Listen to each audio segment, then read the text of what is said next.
Salam.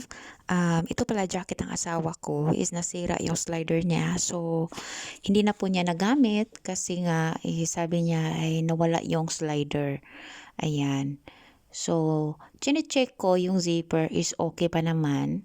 So, ang ginagawa ko, nagpabili ako sa kanya ng zipper at kinuhanan ko yun ng slider. Ito po yung slider. Ito po yung zipper na pinabili ko.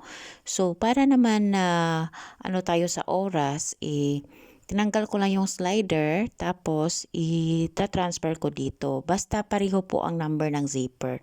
Ang zipper po ay meron po mga number. Itanong nyo lang po sa mga sealer. So ito pong ano ng jacket niya is number 5.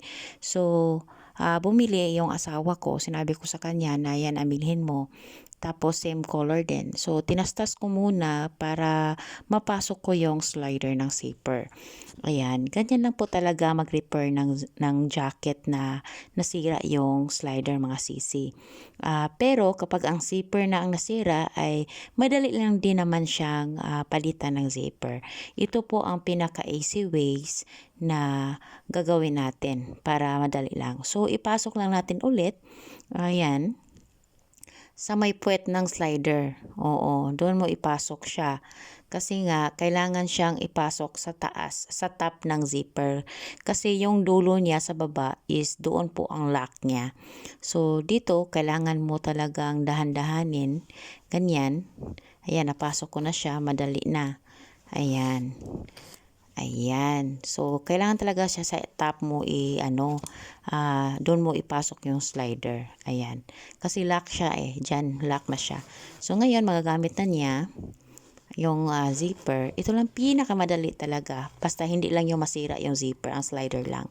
Pero kapag nasira yung zipper, ay kailangan mo talagang tastasin lahat at palitan mo ng zipper at slider. Ayan. Tapos ang ginagawa ko ay ibalik ko na lang siyang ilock. Ipasok ko siya ulit tapos tatahiin ko siya.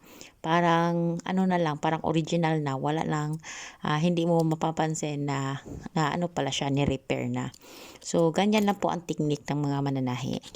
So, ito, nilalak ko na siya para mabigay ko na sa kanya. Sure ay magiging masaya siya kasi ang jacket na ito ay napakakapal. Good for siya sa labas kasi winter ngayon. Ito kasi may wool sa ilalim.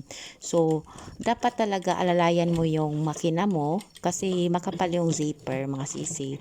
Huwag mo siyang pabayaan na tahiin, kundi alalayan mo siya sa kamay mo sa hand wheel para maano siya, hindi mo maapakan yung sa ilalim kasi yung zipper niya is sobrang kapal niya. So, dapat talaga ay alalayan. Ganyan lang, nilalak ko lang siya. Ayan. So, ganyan lang kabilis at kadali. Kapag mga zipper ninyo sa jacket or zipper ninyo sa bag, kahit bago pa iyan, minsan talaga may ganyan na bigla na lang masisira yung slider niya. Oo, so huwag kayong mag-worry. Mura lang ang magpa-repair niyan. Oo, lalo kung alam nyo kung paano, sasabihin nyo lang sa tailor. Maiwan kasing mga mananahi is mag-take advantage Mahal sila manghingi. Kaya kung marunong kayo, ganito pwede naman. Tapos pwede ninyong ganyan din. Tapos kamayin nyo na lang na tahi para malak. Kasi kailangan talaga siyang ilak sa taas para naman hindi na lalabas yung slider niya. Ayan, nilak ko na siya. Balik original lang. Tapos ayan, napakaano lang.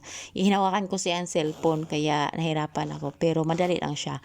Kasi ang mga slider at ang zipper, madali lang siyang buksan.